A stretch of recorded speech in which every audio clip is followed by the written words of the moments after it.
सुनो भाई, देखो लास्ट क्लास में ना मैं तुम्हें जो करवाया था वो क्या था, सबसे पहले तो तुम्हें मैंने एग्जाम्पल नंबर फर्स्ट है वो करवाया था, एग्जाम्पल सेकंड है वो करवाया था, और घर के लिए मैंने ना तुम्हें एक्सरसाइज 1.1 का क्वेश्चन फर्स्ट दिया था करने के लिए, ये था ना। तो अब भाई हमारे पास है एग्जाम्पल नंबर सेकंड। ठीक भाई, देखो तुम्हें मैंने क्या बताया था, जब भी हम मैथ्स करेंगे तो पहले हमें क्वेश्चन पढ़ के समझ में आना चाहिए कि क्वेश्चन एक्चुअली में बोल क्या रहा है। अगर ये हमें समझ में आ गया ना, हम कोई सा भी क्वेश्चन कर सकते हैं, कोई सा भी। ठीक है, अब सुनो, तो भाई हमारे पास यहाँ पे कह रहा है कि एग्जाम्पल नंबर थर्ड है, एग्जाम्पल नंबर थर्ड में कह रहा है कि so that any positive odd integer. ठीक है, मैंने क्या बताया भाई, एग्जाम्पल हमारे पास कौन सा है, एग्जाम्पल थर्ड है, उसमें कह रहा है कि सो दैट, हमें शो करना है। ठीक है भाई, तो मैं तुम्हें क्या बताया, जब भी शो करने की बात आती है मतलब क्या, हमें प्रूव करना है कुछ, और हमें इस क्वेश्चन को करने का तरीका याद रखना है। जब भी सो दैट की बात आ जाए क्या करना है, हमें क्वेश्चन को करने का तरीका याद रखना है। तो यहाँ पे कह रहे हैं कि so that any positive odd integer, क्या बोला भाई उसने, एनी पॉजिटिव ऑड इंटीजर। ठीक है, तो एनी पॉजिटिव ऑड इंटीजर क्या है, देखो हमें क्या, पॉजिटिव का मतलब क्या होता है, प्लस वाले क्वेश्चन है, प्लस ऑड का मतलब क्या है, 1 3 5 7 9, यही तो है। ठीक है, तो ऑड इंटीजर का मतलब क्या है, 1 3 5 7 9 11 13 15 17, ऐसे तो है भाई, आगे जाते रहेंगे। ठीक है, तो ऑड इंटीजर का मतलब पता लग गया, ये वैसे बता चुका हूँ पहले। तो any positive odd integer is of the form 4q + 1 और 4q + 3 where q is some integer. तो देखो उसने क्या बोला है, 4q + 1 है, क्या ये किसकी फॉर्म है भाई, उसने बता रखा है 4q + 1 होगा, या फिर होगा 4q + 3। मैं तुम्हें इसका मतलब क्या बताता, मैंने लास्ट क्लास में तुम्हें क्वेश्चन बताया था कि 2q का मतलब क्या है, मतलब 2 से डिवाइड करेंगे हमारे पास रिमाइंडर कितना बचेगा, 0। मैं बोल दूंगा अगर 2q + 1 है, इसका मतलब क्या है, अगर 2 से डिवाइड करूंगा कितना बचेगा रिमाइंडर, 1। अब पता है क्वेश्चन ने क्या बोला है, अब क्वेश्चन ने ये बोल रखा है कि भाई अगर तुम किसी भी पॉजिटिव ऑड इंटीजर प्लस वाले 1 3 5 7 9 11 13 वाले नंबर को अगर तुम 4 से डिवाइड करते हो ना, ठीक है, तुम्हारे पास रिमाइंडर या तो 1 बचेगा या फिर 3 बचेगा, इसके अलावा और कुछ नहीं बचेगा। ये शो करना है हमें, बात समझ आ रही है, कोई दिक्कत तो नहीं इसमें। अब सुनो, करने का तरीका क्या भाई, सबसे पहले मैं वही लिखूंगा, let a be a positive odd integer. ठीक है भाई, क्या मानना है, let a be a positive odd integer, फिर एनी डाल दो। ठीक है, a be any positive odd integer. A क्या भाई मेरे पास यहाँ पे, एनी पॉजिटिव ऑड इंटीजर। भाई बी की वैल्यू क्या है, यहाँ पे बी की वैल्यू बताया भाई, यहाँ पे लिखूंगा and b is equal to, b की वैल्यू क्या लिखूंगा, बी की जगह पे क्या लिखा है हमारे पास, 4 लिखा है ना मैंने। देखो ये मेरे पास क्या है, ऐसा होता है ना, देखो बता रखा है मैंने कि a is equal to b q plus में आर, ऐसे ही तो होता है। ठीक है, तो ये तो समझना है हमें, a की जगह क्या बोला उसने, पॉजिटिव ऑड इंटीजर, और b की जगह पे 4 है और q + 1 है। ठीक है, तो b की वैल्यू 4 है, ये बातें पता लग रही है, इसमें दिक्कत तो नहीं। पहले मैंने क्या बताया भाई, यहाँ पे let a be any positive odd integer and b is equal to 4, b कितना भाई मेरे पास 4 है। अब उसने बता रखा है कि भाई देखो हमारे पास क्या दे रखा है, a is equal to b q plus r, ये हमें याद है। ये क्या भाई मेरे पास यूक्लिड, मतलब कि यूक्लिड वाला हुआ है ना, यूक्लिड एल्गोरिथम जो हमारे पास है। ठीक है, तो अब ना हम इसी के अकॉर्डिंग भाई क्वेश्चन करते चलते हैं, और उसके बाद ना मुझे बताओ, देखो मैं तुम्हें क्या बात बताई थी कि कभी भी अगर मेरे पास, जैसे ये क्या लिखा है मेरे पे, इसकी जगह मेरे पास कौन सा लिखा हुआ है, बी क्यू यहाँ पे है 4q + 1 है, और फिर क्या a is equal to 4q + 3 है। ये बातें पता लग रही है, 4q + 1 और 4q + 3 है। तो अब मुझे बताओ, ये जो मेरे पास r है यहाँ पे, मैं तुम्हें r क्या बताया था, r हमेशा क्या होता है, r हमेशा वो मेरे b से छोटा होता है। ठीक है, बात हमारी बी से छोटा होता है और 0 से बड़ा हो सकता है या उसके बराबर। ये तुम्हें बातें याद रखनी होती है, ठीक है। मैंने क्या लिखवा रखा है कि r जो होता है वो हमेशा क्या होता है हमारे b से छोटा होता है और 0 से बड़ा या उसके बराबर हो सकता है। ये बातें बताई थी मैंने भाई। जिसको ये इसके पीछे का नहीं पता ना, इससे पुरानी वाली क्लास देखना, मैं बता चुका हूँ ये क्या है, ठीक है। अब बताओ यहाँ पे r की वैल्यू क्या क्या हो सकती है। जो r की वैल्यू है यहाँ पे क्या क्या हो सकती है। r की वैल्यू मेरे पास 0 हो सकती है, 1 2 3, सिर्फ यहाँ तक जाएगी, इससे आगे नहीं जाएगी भाई। पॉसिबिलिटी तो बस यही है ना, हमेशा क्या है r की वैल्यू जो मेरे पास b से छोटी रहेगी। ये तो होता है 0 हो सकता है, 1 हो सकता है, 2 हो सकता है, 3 हो सकता है, लेकिन 4 नहीं हो सकता, ठीक है। अगर 4 लिखता तो भाई यहाँ भी बराबर डालना पड़ता। पहले इतनी बातें पता लग रही है। अब देखो हमने क्वेश्चन क्या सीखना है भाई, मैं तुम्हें देखो क्या बता रहा हूँ। हमारे पास क्वेश्चन ये है कि कोई सा भी पॉजिटिव ऑड इंटीजर है वो किसी फॉर्म में 4q+1 या 4q+3। इसका मतलब है जैसे मान लो 9 है, ठीक है, 9 को मैं 4 से डिवाइड कर रहा हूँ तो 2 बार में गया 8, रिमाइंडर 1 बच गया। देखो b 4 है, q तो कुछ ना कुछ आएगा ही आएगा, ठीक है। रिमाइंडर कितना बच गया, रिमाइंडर आ गया 1। ये बातें पता लगी। फिर और बोल रहा हूँ मैं, चलो सर मैं ना 15 लेता हूँ, ठीक है। 15 लिया मैंने, 4 से डिवाइड करूँगा तो 4 दिया 12, ठीक है, और 4 चौक 16 हो जाएगा। ये 4 से करना है ना मैं, ठीक है। 4 में 4 दिया 12 और यहाँ पे मेरे पास है 3। कितना बच रहा है देखो, b मेरे पास 4 है, ये कितना बच रहा है, r मेरे पास r कितना आ रहा है 3 आ रहा है ना, और ये तो भाई कुछ ना कुछ आना ही आना है, q तो कुछ ना कुछ आएगा ही आएगा, ठीक है। तो मुझे तुम ना कोई सा भी नंबर बोलो कि भैया इस वाले नंबर का ले लो, ठीक है, और उसके बाद बताओ इसको डिवाइड करके तुम 1 या 3 ला के दिखाओ। अगर तुम 1 और 3 के अलावा कुछ और ले आओगे ना भाई, हम बोल देंगे क्वेश्चन ये सो नहीं हो सकता, गलत है। अगर तुम 1 और 3 के अलावा कुछ और ले आओगे ना, तुम क्या बोल सकते हैं कि मेरे पास जो है ना पॉजिटिव ऑड इंटीजर सिर्फ 4q+1 और 4q+3 की फॉर्म में नहीं है, और किसी फॉर्म में भी हो सकता है। बात समझ आ रही है। तो मुझे बताओ यहाँ पे भाई 1 या 3 का तुम कोई सा नंबर बोलो, कोई सा नंबर बोलो। 0 नहीं है, कोई सा पॉजिटिव इंटीजर होना चाहिए ना, तो 0 से बड़ा हो। जैसे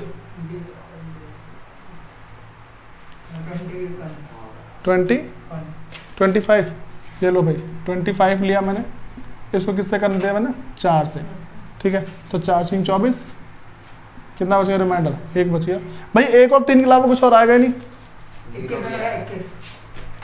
21 ले लो, देखो मेरे पास 4 × 5 = 20, 1 रिमाइंडर बच रहा है भाई। उसने पॉजिटिव इंटीजर बोला है, 0 नहीं लेके चलना। इंटीजर कहाँ से कहाँ होते हैं, इधर क्या होता है नेगेटिव इंटीजर, इधर बीच में 0, इधर होते हैं पॉजिटिव इंटीजर। उसने क्या बोला है पॉजिटिव इंटीजर लेना है, ठीक है। अब सुनो, ये बातें पता लग रही है मैं जो समझा रहा हूँ ये। अब देखो 36 हमारे पास इवन नंबर है, ऑड नहीं है, बस। अब सुनो देखो भाई, पहले यहाँ तक की बातें क्लियर है, ये तो हमें याद रखना है, ठीक। अब मैं तुम्हें ना इसका एग्जाम्पल देता हूँ और एग्जाम्पल देके समझा देता हूँ एक बार। यहाँ पे लिखा हूँ मैं इसका एग्जाम्पल पहला ले रहा हूँ मैं भाई। पहले मैं इसका एग्जाम्पल लेता हूँ कि a = 4q+1, ठीक है। पहले मैं इसका एग्जाम्पल लेता हूँ। तो कौन सा नंबर मैंने 9 लिया था ना, तो 9 = 4 × 2 + 1, 9 लिया था ना मैंने साइड में, ठीक है। अब मान लो 30 अगर लेते हैं वो तो उसका हो जाएगा और 15 में 4 ते बार नहीं 16 17।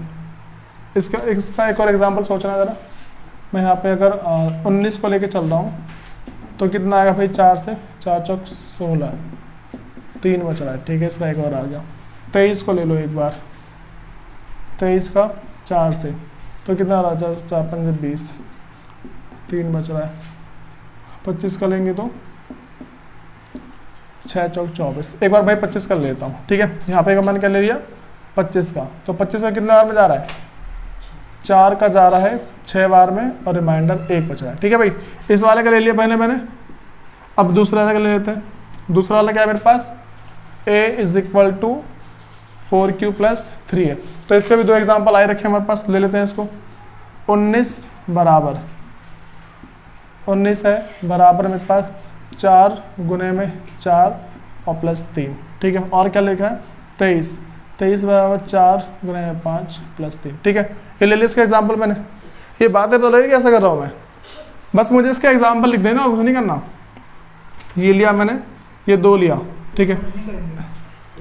नहीं नहीं नहीं, बस इतना ही करना है हमें, शो करना है हमें। क्या है भाई, शो करके दिखाना है कि ये ऐसे नंबर है कि भाई जिसमें मेरे पास मतलब हमें प्रूफ करना है 4q प्लस 1 और 4q प्लस 3 है। भाई इतना पहले करना आ गया। अब पता है लास्ट में क्या लिखेंगे, लास्ट में क्वेश्चन में से उठा के लाइन लिखनी है। यहाँ पे लिखेंगे, देखो क्वेश्चन में लिखा है कि नहीं, सो that any positive odd integer is of the form of 4q plus 1 और 4q प्लस 3। तो देखो भाई हम ना यहाँ पे पहले लिखेंगे, देखो अच्छा हमारे पास कहाँ से शुरू है 4q। पहले यहाँ देखो एक ना चीज़ सीखनी है, मतलब कि ना जो उससे फॉर्मेलिटी करनी है, क्वेश्चन को शो करने के लिए फॉर्मेलिटी करनी है। यहाँ पे 4q प्लस 0 1 2 3 ऐसे है ना, तो आगे 4 5 6 तक ले चलो। मैं यहाँ पे लिख दूंगा, पहला है 4q plus 0, 4q plus 1, 4q plus 2, 4q plus 3, 4q plus 4, 4q plus 5, 4q plus 6, ठीक है। और जो भी है, अब बताओ इन सब में से कौन सा काम आ रहा है, मतलब कौन कौन सी सही है। एक ये सही है, ठीक है, और एक ये सही है। सिर्फ यही बात तो प्रूफ हो रही ना, और तो कोई सी प्रूफ नहीं हो रही। तो मैं करना है 4 तक है ना, उससे 1 2 बढ़ा के लिख दिया करो। मतलब कि हमारे पास 4q प्लस 3 है ना, तो मतलब 3 तक मेरे पास देखा है ना ये, तो तुम ना 0 से शुरू करके एंड तक लिख दिया करो, और कोई फर्क नहीं पड़ता, ठीक। लास्ट में लिख देंगे hence we can say that. भाई अपना बुक से उठा के लिख दो, बुक में लिखा है दैट लिखा करेगी, सो दैट एनी, देखो भाई अगर तुम क्वेश्चन पढ़ोगे ना तो क्वेश्चन में लिखा हुआ है कि so that any positive integer is of the form 4q और 4q plus 3 where q is some integer. तो तुम्हें दैट तक मैंने लिखवा दिया कि hence we can say that, that के आगे वाली line any positive odd integer, any positive odd integer is of the form 4q plus 1 और 4q plus 3 where, इसे आगे लिखना है भाई, where q is some integer, ठीक है भाई। ऐसा सॉल्व करना है। तो मैं लास्ट की जो लाइन है तो बुक के अंदर से लिखनी होती है और कुछ नहीं है, तो मैं अपने एग्जांपल से मैच करना, समझ में आ जाएगा कैसे, ठीक है। अब सुनो भाई, हमारे पास अब एक अगला है एक्सरसाइज। अच्छा भाई एग्जांपल नंबर 4 है, एग्जांपल नंबर 4 समझते हैं हमारे पास क्या चीज़ है।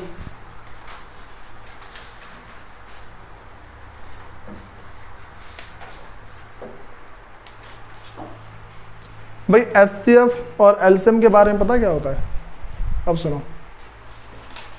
ये लोगे सबका पहले, भाई क्वेश्चन करना आया नहीं आया बताओ पहले। तुम्हें क्वेश्चन करना आना चाहिए, क्वेश्चन कितने भी कर लोगे लेकिन फर्क नहीं पड़ता जब तक तुम्हें समझ में आए भाई क्वेश्चन को एग्जाम में कैसे करना है या फिर टेस्ट होगा उस टाइम कैसे करना है।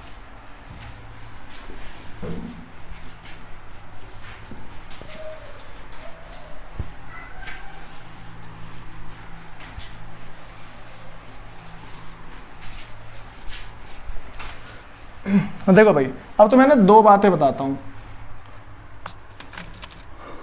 मान लो मैंने तुम्हें ना बहुत सारी ईंट दे दी, ठीक है, मैं तुम्हें बहुत सारी ईंट दी, मैंने ढंग से रख दो उसे, मैंने क्या बोला ढंग से रख दो उसको, ठीक है। तो तुम क्या करोगे, इसको अरेंज कर रहे हो ना, बस ना रही अरेंज कर रहे हो, ठीक। मैं दूसरा बोल दूँ कि भाई मेरे पास ना बहुत सारी बाल्टी रखी हुई है, इसको ना ढंग से रख दो ताकि कम जगह घेरे वो, ठीक है। तो तुम इसको क्या करोगे, अरेंज करोगे, बस ना आ गई।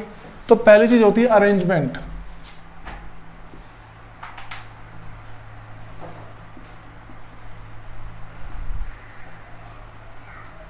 ठीक है। पहला क्या है मेरे पास, अरेंजमेंट है। उसके बाद दूसरा है मेरे पास कंपैरिजन,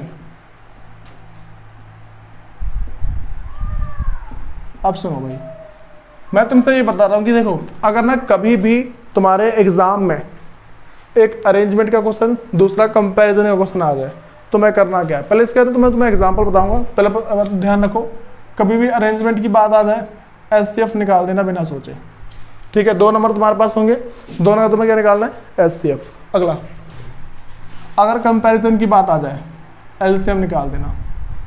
बातें पता लगी? अब सुनो, मैं तुम्हें बता रहा हूँ अरेंजमेंट कैसा और कंपैरिजन कैसा। तुम्हारे ना बुक के अंदर क्वेश्चन है, उससे 2 ही क्वेश्चन है, और बच्चे पता क्या करते हैं, और जो और भी टीचर हैं उन्हें नहीं पता कि भाई अरेंजमेंट क्या होता है, कंपैरिजन क्या होता है। उन्हें वो क्वेश्चन पढ़ेंगे, वो बोलेंगे बच्चों चलो अब हम इसका एचसीएफ निकालते हैं, सीधा ये बोल देते हैं। कहीं भी देख लोगे ना, उसमें सीधा बोलेंगे अरेंजमेंट, मतलब कुछ नहीं बोलेंगे अरेंजमेंट वगैरह क्या होता है, वो सीधा बोलेंगे, क्वेश्चन पढ़ देंगे और बोल देंगे कि भाई इस बच्चों इसका एचसीएफ निकालता है। अपने टीचर से पूछना, स्कूल जाओगे ना, अगर मान लो गलती से क्वेश्चन कराते हैं तो बोलना कि सर इसमें एचसीएफ ही क्यों कर रहे हैं, हमें कैसे पता लगेगा एचसीएफ करना है कि एलसीएम करना है। पूछना एक बार कि हमें कैसे पता लगेगा कि एचसीएफ करना है या फिर एलसीएम करना है। तुम्हें क्या ध्यान रखना है भाई, कि अरेंजमेंट जो हमारे पास है, अरेंजमेंट जब भी बात आ जाए तो हम उसमें एचसीएफ निकालते हैं, और अगर कंपैरिजन की बात आ जाए उसमें एलसीएम। अरेंजमेंट का एग्जांपल दे दिया मैंने तुम्हें। तुम्हारे बुक में ना जो क्वेश्चन है वो है काजू की बर्फी, उसके पास बहुत सारी काजू की बर्फी है, एक परात है, एक प्लेट है, तुम्हें उसमें सजानी है ताकि कम से कम जगह घेरे। तो देखो कंपैरिजन की बात, उसमें अरेंजमेंट की बात आ गई, हम अरेंज कर रहे हैं जैसे। जो दूसरा एग्जांपल नेक्स्ट एक क्वेश्चन है, उसमें क्या है, कंपैरिजन की बात चल रही है, ठीक है। कंपैरिजन में कि राम पहले दौड़ रहा है, उसके 5 मिनट बाद क्या है, श्याम दौड़ना शुरू करता है। पहले राम दौड़ रहा है, उसके 5 मिनट बाद क्या, श्याम दौड़ना शुरू करता है। तो बताओ कि राम जो है श्याम के पास कितनी देर में पहुंचेगा। तो ये कंपैरिजन कर रहे हैं ना, ये तो एक जना भागा उसके पीछे, हम दोनों कंपेयर कर रहे हैं, ठीक है, कि कौन मतलब कि कौन पहले आएगा कौन बाद में जाएगा। ये कंपैरिजन तो हो रहा है। कंपैरिजन में एलसीएम और अरेंजमेंट में एलसीएफ, ध्यान रख के चलना है इसको। तो भाई एग्जाम में ना 4 मार्क्स देते हैं ऐसे क्वेश्चन, और बच्चे गलत करके आते हैं इसको, वो कंफ्यूज रहते हैं, एलसीएम करना है एलसीएफ करना है बस। अब देखो जो हमारे पास एग्जाम्पल 4th है, एग्जाम्पल जो 4th है हमारे पास वो कह रहे कि आज स्वीट सेलर हैज 420 काजू बर्फी एंड 130 बादाम बर्फी। सुनो भाई, तो पहले मेरे पास क्या है, एक स्वीट सेलर है, उसके पास ना 420 जो काजू की बर्फी है वो उसके पास है 420, और उसके बाद जो नेक्स्ट है बादाम बर्फी,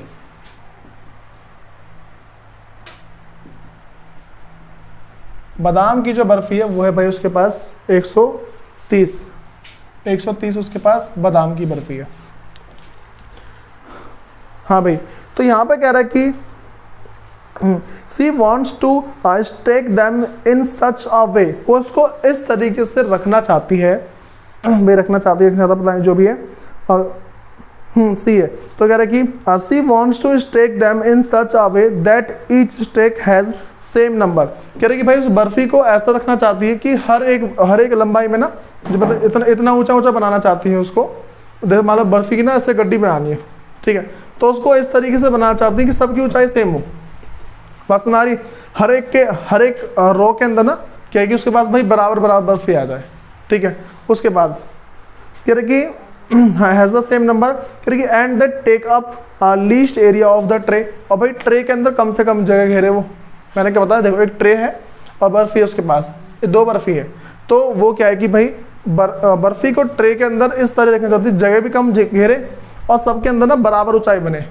बस हमारी जो उनकी ऊंचाई जो है ना, मतलब हर एक बर्फी की जो ऊंचाई है बराबर, यानी कि एक एक्स्ट्रा आ जाए, ऐसा नहीं होना चाहिए, सबकी ऊंचाई बराबर हो। इस बार 10 इधर है तो 10 इधर, 10 इधर, 10 इधर, 10 इधर, ठीक है। उसके बाद कह रहे कि what is the number of that can be placed in each stack for this purpose. कह रही भाई अब मुझे ये बताओ कि कितनी बर्फी को एक लाइन में रखना चाहिए। एक जो ऐसे बिल्डिंग से बनाएंगे ना, उसके अंदर कितनी बर्फी, मतलब कि एक में कितनी बर्फी आनी चाहिए। यहाँ पे किसकी ढंग से रखने की बात आ रही ना, अरेंजमेंट की। कुछ मत करो, बस दोनों का एसएफ निकाल दो, ठीक है। 420 ये हमारे ए की वैल्यू है और बी की वैल्यू क्या मेरे पास 130। तुम भाई अपने टीचर से पूछना सर हम इसका एसएफ क्यों निकालें, वो बोलेंगे बेटा बस इसका निकाल दो एसएफ, इतना ही बोलेंगे, शायद कुछ नहीं बोलेंगे। और मैं भाई मेरे टाइम पे भी मेरे टीचर ने ऐसा कहा था, ये तो मुझे ठीक है बाद में और मैंने पढ़ाई करी तो उसमें मुझे पता लगा कि भाई ऐसी चीज़ें भी होती हैं। ठीक है। अब सुनो, तो फॉर्मूला में आते a is equal to b q plus में आ रहे हैं, a की वैल्यू है 420 इज इक्वल टू b क्या मेरे पास 130। भाई यहाँ पे अपना डिवाइड करके चेक कर लेते हैं, 130 तो 420 डिवाइड करो 13 से 130 से, तो भाई 13 से डिवाइड करने पे कितने बार में आ गए, 13 कम 13 13 26 और फिर जाके 13 39 ज़्यादा आ रहा है, 2 बार में जाएगा ना फिर ये हमारा जाएगा भाई 3 बार में ज़्यादा जा रहा है, 13 39 हाँ जा तो रहा है 13 39 तो 390 कितना बच जाएगा मेरे यहाँ पे 30 बच जाएगा। बात तो लगी, 420 है 130 से इसको मैंने भाग किया है तो मेरे पास 3 बार में 3, ठीक है। तो भाई कितने बार में जा रहा है 3 बार में, कितना बच रहा है मेरे पास है 30। ये बातें पता लग रही है। अब सुनो, ये वाला जाएगा यहाँ पे और ये वाला इसकी जगह पे, तो 130 बराबर 130 है और यहाँ पे 30 है। भाई इसे दोबारा डिवाइड कर दो, 130 को डिवाइड कर दो 30 से, ठीक है। 130 को अगर हम 30 से डिवाइड करते हैं तो कितने बार में जाएगा भाई, और 3 चौक तो 4 बार में 120 आ रहा है, कितना बच गया यहाँ पे 10। तो भाई कितने बार में जाएगा मेरे पास 4 बार में, और कितना बच रहा है यहाँ पे 10। अब इसको इधर ले जाओ, इसको इसकी जगह पे 30 बराबर 10, भाई 3 बार में जाएगा ये, 3 बार में जाएगा ना, तो कितना बच रहा है 0। देखो ये तो मेरा आंसर होता है, is equal to seven answer होता है ना, तो एस एफ कितना आ रहा है 10 है। तो भाई यहाँ पे नंबर, यहाँ पे कितने नंबर है, मतलब कि ये क्या पता लग रहा है हमें कि एक स्टेक के अंदर जो एक ऐसे बिल्डिंग से बनाएंगे ना उसमें 10 बर्फी रखेंगे। बातें पता लग गई, कोई दिक्कत तो नहीं इस क्वेश्चन के अंदर। भाई देखो ये क्वेश्चन करना टफ नहीं था लेकिन समझना टफ था कि भाई हम क्यों कर रहे हैं ऐसा, सिर्फ एस एफ ही क्यों निकाले। भाई उसके बाद हमारे पास जो अगला है, अब हम आते हैं इसके एक्सरसाइज के क्वेश्चन पे। एक्सरसाइज में कह रहा है कि भाई हमारे पास एक्सरसाइज 1.1 का क्वेश्चन नंबर 2 है, थोड़ा सा स्पीड में कर लो जल्दी। और भाई देखो आर.डी. शर्मा वगैरह थोड़ा लो, क्योंकि सारे क्वेश्चन मैं कराऊंगा, तुम क्या करोगे ये चीज़ देखो, क्योंकि इसमें तो सारे क्वेश्चन मुझे कराने पड़ते हैं, एनसीईआरटी के सारे क्वेश्चन मैं कराता हूँ, आर.डी. के तो मैं करने हैं ना, थोड़ी प्रैक्टिस सही होती है।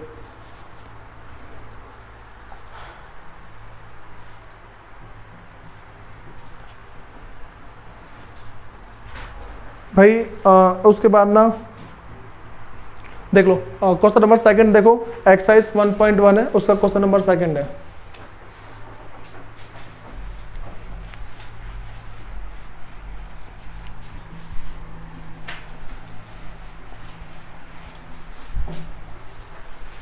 भाई एक्सरसाइज 1.1 है, उसका क्वेश्चन नंबर 2 है। इसमें कह रहा है कि सो दैट, भाई दोबारा सो दैट कह रहा है, इसका मतलब हमें इसका भी आंसर थोड़ा समझ के चलना है। कहिए सो that any positive odd integer, कोई सा पॉजिटिव ऑड इंटीजर है, बातें पता लगी, प्लस वाले हमारे पास नंबर है 1 3 5 7 9 वाले, तो सो that any positive odd integer is of the form 6q + 1 6q + 3 और 6q + 5 है। उसने 3 चीज़ बोली इस बार, उसने क्या बोला भाई, कोई सा मेरे पास, अच्छा क्वेश्चन नंबर 2 है, पॉजिटिव ऑड इंटीजर बोला है, पॉजिटिव ऑड इंटीजर है, ठीक है। वो किस किस की फॉर्म में भाई मेरे पास उसने बता रखा है, 6q + 1 बोला है, हाँ 6q + 1 3 5, 6q + 1 हो सकता है या फिर 6q + 3 हो सकता है, या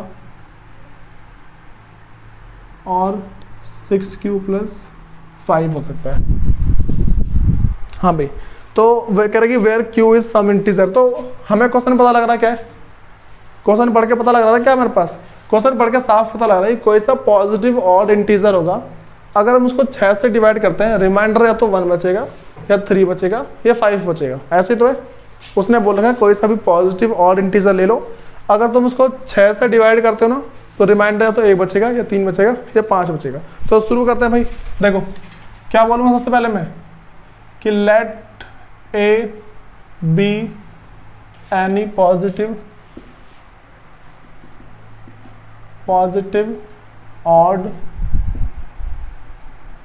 integer and b is equal to 6 है। भाई पहले बात पता लग रही है हमें, जो मतलब कि क्या याद है, a is equal to b q plus r होता है। और हमें क्या दे रखा है भाई, सबसे पहले a is equal to 6q plus 1, फिर है a is equal to 6q plus 3 है, फिर है a is equal to 6q plus 5 है। ये 3 है मेरे पास, ठीक है। तो भाई हम दोबारा देखो, एक चीज़ तो याद रखना हमेशा कि r क्या होता है भाई, r हमेशा हमारा b से छोटा होता है और 0 से बड़ा या उसके बराबर हो सकता है, ये बातें पता है हमें। और फिर देखो मैंने क्या बताया था, जब भी ये लिख दो ना, इस नीचे लिख दो कि r की वैल्यू कहाँ तक पहुँच सकती है, सिर्फ 5 तक पहुँचेगी। ये देखो 6 तो मेरे पास b की वैल्यू है ना, उससे छोटी रहेगी। देखो r मेरे पास क्या हमेशा छोटी रहेगी, किससे, b से, और b की वैल्यू क्या मेरे पास यहाँ पे 6। कहाँ से पता लगी भाई, ये सब b तो होते हैं मेरे पास, ये b है, ये b है, ये b तो है। तो क्या करूँगा यहाँ पे, r की वैल्यू 0 हो सकती है, 1 हो सकती है, 2, 3, 4 और 5 यहाँ तक पहुँच सकती है, इसके आगे नहीं जाएगी। 6 है ना भाई, हमेशा तो हमें 6 से छोटी रहेगी, जिससे डिवाइड करते छोटी रहती है ना उससे, ये बातें पता लगी। अब देखो अब क्या करेंगे भाई, हम इसके थोड़े बहुत एग्जाम्पल दिखा देंगे। इसके एग्जाम्पल कैसे दिखाऊंगा मैं, सबसे पहले मैं इसका लिखता हूँ कुछ एग्जाम्पल जो मेरे पास है। सबसे पहले लिखूंगा पहले वाले का कि a is equal to b q, a is equal to मेरे पास है 6q और प्लस में 1 है। भाई पहले मैं इसका एग्जाम्पल ले रहा हूँ, ठीक है, a is equal to 6q plus में 1 है। तो क्या करूँगा भाई, अच्छा कोई सा एग्जाम्पल लो इसका, ऐसा को 13 ले सकता हूँ, 13 है, इसको 6 से डिवाइड कर दूंगा मैं, तो 6 2 बार में 12, रिमाइंडर 1 आ रहा है, ठीक है। एक और ले लो, मान लो 19 ले लेता हूँ, 6 3 18, रिमाइंडर 1 आ गया। तो भाई मेरे पास क्या है यहाँ पे, क्या लूँगा पहले मैं, पहला एग्जाम्पल है मैं 13 इज इक्वल टू 6 इंटू में 2 और प्लस 1, ये पहला एग्जाम्पल हो गया, ठीक है। भाई दूसरा 19 इज इक्वल टू मेरे पास क्या है भाई, यहाँ पे 6 इंटू में 3, 18 और प्लस 1, पहले का एग्जाम्पल कर दिया, ठीक है। अब भाई ऐसा ना दूसरे इन दो के एग्जाम्पल बाकी मैं सेट कर रहा हूँ।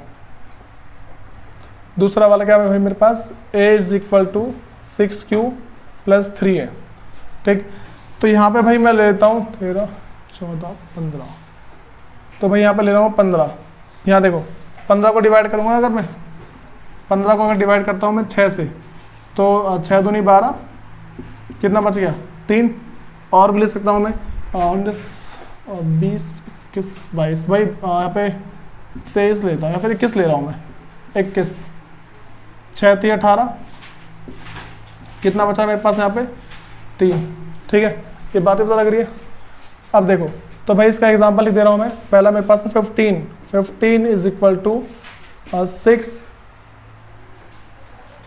इंटू में 2 और प्लस 3, फिर अगला क्या लिया मैंने 21 6 इंटू में 3 और प्लस 3, ये बातें पता लगी। फिर एक बार तीसरे वाले कर लेते हैं। तीसरा क्या भाई मेरे पास, a is equal to 6q plus में 5 है, बताओ इसमें कोई दिक्कत है, a is equal to 6q plus में 5 है। अब हमें क्या है इसके एग्जांपल लेने, फिर सॉल्व कर देते हैं।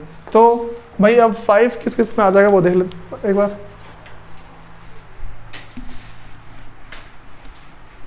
सबसे पहली चीज भाई मैं ले लेता हूँ 11, ठीक है, 11 हो रहा है मेरा, 6 कम 6 कितने बार में जाएगा 6, कितना बच गया 5 बच जाएगा, ठीक है।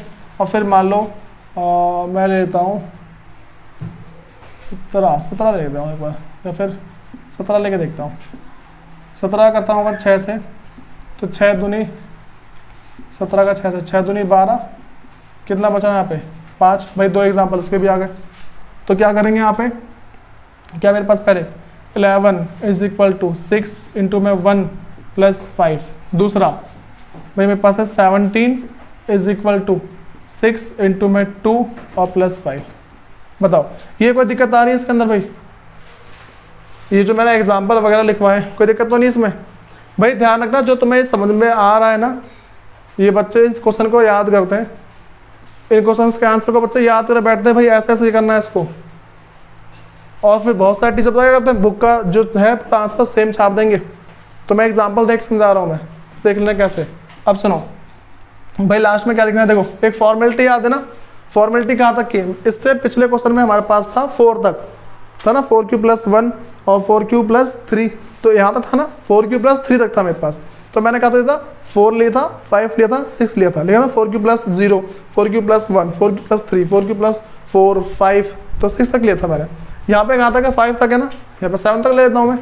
तो लिख दूंगा पहले 6q+0, 6q+1, 6q+2, 6q+3, 6q+4, 6q+5, 6q+6 और फिर जाके है 6q+7, लिख दिया 7 तक। भाई कौन कौन से हमारे काम कर रहे हैं, एक ये वाला, दूसरा ये वाला और तीसरा ये वाला, इसके अलावा तो कोई सा काम कर ही नहीं रहा।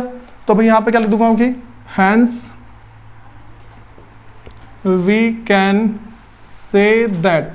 अब देखो भाई तुम दैट मैच करो तुम्हारे क्वेश्चन में, यहाँ पे लिखा हुआ है कि so that any positive odd integer is of the form. भाई अगर तुम एक्सरसाइज 1.1 का क्वेश्चन सेकंड पढ़ोगे ना, उसमें लिखा हुआ है कि so that any positive odd integer is of the form 6q+1 और 6q+3 और 6q+5 where q is some integer. तो वहीं से तो लाइन लिख रहा हूँ मैं, hence we can say that, ये याद रखें। उसके लाइन लिख दो कि any positive odd integer is of the form 6q+1 or 6q+3 or 6q+5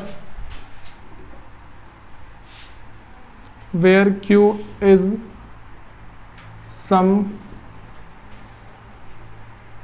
integer.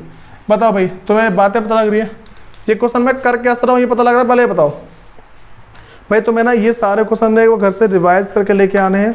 और सुनो तुम्हें सिर्फ एक्सरसाइज जो होमवर्क है, तुम्हारा होमवर्क ये है कि एक्सरसाइज 1.1 का क्वेश्चन नंबर 3 करके लेके आना है। भाई फर्स्ट पहले मैंने दिया था, अब 3 दे रहा हूँ। 3 में पढ़ के समझना कि क्या है इसमें, ठीक है। ये सारी बात तो लगी पहले। भाई तुम्हें सारे क्वेश्चन रिवाइज करने हैं घर से, उसके बाद मैं तुम्हें ना जो भी एक अगली बात आती है वो कराऊंगा नेक्स्ट क्लास के अंदर। चलो सुनो डाउन।